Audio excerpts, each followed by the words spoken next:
Cucu, seja bem-vindo ao livro comentado. Nesse momento, estamos fazendo a leitura do livro Os Miseráveis, de Victor Hugo. Eu sou Nilma Oliveira e esse é o capítulo 4. As obras iguais às palavras. A conversa com ele era afável e engraçada. Mesmo em seus momentos em família, ao lado das duas senhoras que o cercavam, eram numerosos os risos. Quando ele ria, era o riso de um menino da quinta série. Ele tinha uma forma de falar engraçada, mesmo quando o assunto era sério. Em uma ocasião, cansado de ouvir as lamentações de uma mãe sobre o medo com o futuro de seus filhos ricos e herdeiros, ele respondeu: ponha suas esperanças naquele que não vai ter sucesso. Durante uma missa, um jovem vicário pregou sobre caridade e convidou aos ricos de doarem aos pobres para evitarem o inferno e irem ao paraíso.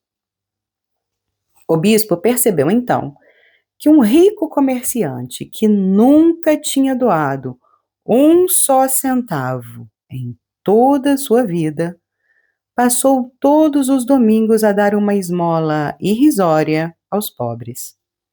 O bispo, vendo isso, comentou: vejam bem o senhor de Borrand comprando seu lugar no céu com umas poucas moedas. Quando o assunto era caridade, diante de uma negativa, o bispo encontrava o jeito de fazer a pessoa refletir. Monsenhor Bienvenu foi o primeiro a lutar contra o imposto de janelas e portas, explicando que uma casa sem entrada de ar, com umidade, causava doenças graves e que levavam os pobres à morte. Como o bispo nasceu na região de Provence, ele estava acostumado com todos os sotaques da região e em cada lugar ele se adaptava. Ele sabia falar de coisas grandes em um idioma simples. E dessa forma, ele penetrava a alma das pessoas. Quando alguém errava, ele dizia: vejamos o caminho por onde o erro passou. Ele mesmo, sorrindo, se qualificava como um ex-pecador. Ele tentava ser compreensivo ao invés de rigoroso. O homem tem sobre ele a carne, que ao mesmo tempo é um fardo e uma tentação. Ele deve a vigiar, a conter, a reprimir, mas, às vezes, ele vai a obedecer. Ser um santo é uma exceção. Ser justo é a regra. Erre, falhe, cometa erros, mas seja justo. Cometa o mínimo de pecados possíveis. Essa é a lei do homem. Nunca pecar é o sonho do anjo. Tudo o que é terrestre está submetido ao pecado. Vejam bem, os hipócritas já estão protestando para não serem descobertos. Como vemos, ele tinha uma forma estranha de julgar as coisas. Eu suponho que ele aprendeu isso lendo os evangelhos. Um dia, aconteceu um crime e um homem foi condenado à morte. Vendo que os padres não queriam dar importância à vida daquele homem, um pobre miserável, O bispo, então, vai o visitar. O homem estava em estado de choque. O terror era visto em seus olhos. O bispo ficou todo o dia e a noite com o condenado. Eles oraram, conversaram e no dia seguinte, o bispo o acompanhou até a guilhotina, subiu com ele, o abraçou e teve certeza que sua alma estava reconectada com Deus. Ele o esperava. No momento que a lâmina desceu, o bispo acabava de pronunciar essas palavras: Aquele que o homem mata, Deus ressuscita. Aquele que os irmãos rejeitam, encontra o Pai. Creia e entre para a vida eterna. O Pai está aqui. Quando o bispo desceu do estrado, o seu olhar havia mudado. Ele regressou ao seu palácio, como ele dizia, em estado de choque e demorou muito tempo para se refazer de ter visto uma guilhotina em ação. A simples visão da guilhotina já causa pânico. Por isso, aquele monstro feito de madeira, ferro e cordas ficava exposto em praça pública para causar pavor a quem a via.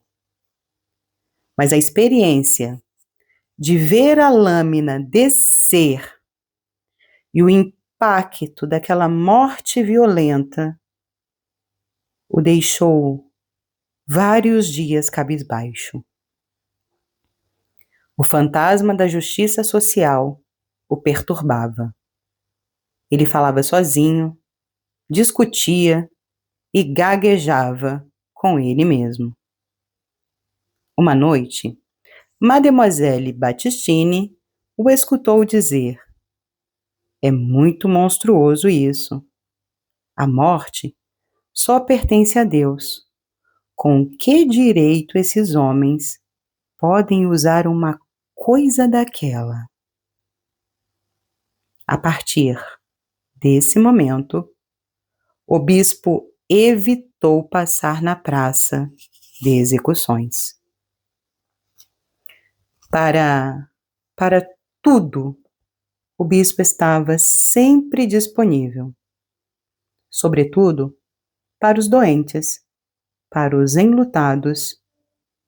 Ele sabia a hora de ficar em silêncio e a hora de falar. Sabia consolar como ninguém mais. E esse é o final do nosso capítulo. Capítulo 5. Monsenhor Bienvenu fazia durar muito tempo suas batinas. A vida interior de Monsieur Bienvenu era tão movimentada como sua vida pública. Como todo pensador, ele dormia pouco, mas profundamente. Ao acordar, ele recolhia-se durante 1 hora antes de rezar a missa. Só depois, tomava um café da manhã simples e começava a trabalhar. Um bispo é um homem muito ocupado. Entre suas ocupações está receber o seu secretário todos os dias. Com muita frequência, recebia também os vicários, controlava as congregações, dava privilégios, examinava os livros da biblioteca, escrevia mandamentos, realizava catecismos, casamentos, funerais, mantinha a paz entre os padres e prefeitos e ainda se ocupava de toda a correspondência administrativa. Depois do almoço, ele dividia o tempo entre os necessitados, os afligidos e os doentes, mas também no trabalho de seu jardim, na leitura e na escritura. No início da tarde, ele saía para passear no campo. Como sua batina estava bem usada, mesmo no verão, ele era obrigado a usar um casaco de inverno de cor violeta. As pessoas admiravam essa pobreza voluntária que ele vivia. E era uma festa por onde ele passava. Sua presença havia algo de aconchegante e luminoso. Os velhos e as crianças saíam das casas para o ver passar, como quem busca a luz do sol. Ele bendizia, conversava, sorria, visitava os pobres quando tinha dinheiro e visitava os ricos quando não tinha. Depois do jantar, por volta das 8 horas, era um jantar simples. O bispo só comia com fartura quando tinha visita. Nessas ocasiões, Madame Magloire preparava assados, batatas, peixe refogado e outras iguarias. Fora isso, era sopa, legumes e pão, como gostava o bispo. Depois do jantar, eles conversavam um pouco antes de se recolherem. O bispo era um homem sábio e, nesses momentos, ele gostava de escrever. Ele meditava sobre textos, sobre dissertações, examinava obras teológicas e, às vezes, caía em uma meditação profunda, de onde voltava e escrevia tudo em sua folha. Aqui traduzo uma dessas notas escritas por ele. Ó vós que sois. Eclesiastes te nomeou Todo-Poderoso. Os Macabeus nomearam Criador. Os Efésios nomearam Liberdade. Baruque o chamou Imensidão. Os Salmos te nomearam Sabedoria e Verdade. João chamou-te Luz. Os reis chamaram de Senhor. Êxodo te nomeou Providência. Os Levíticos, Santidade. Esdras chamou-te Justiça. A criação chama-te Deus. O homem te nomeou Pai. Mas Salomão te chamou de Misericórdia. E esse é o mais lindo de todos os vossos nomes. Por volta das 9 horas da noite, as duas mulheres se retiravam e subiam para os seus quartos, no primeiro andar.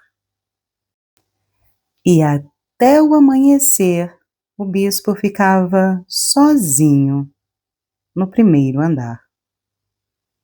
Aqui é necessário que eu te explique com exatidão como era o quarto do bispo. Mas isso será amanhã, porque chegamos ao final desse capítulo.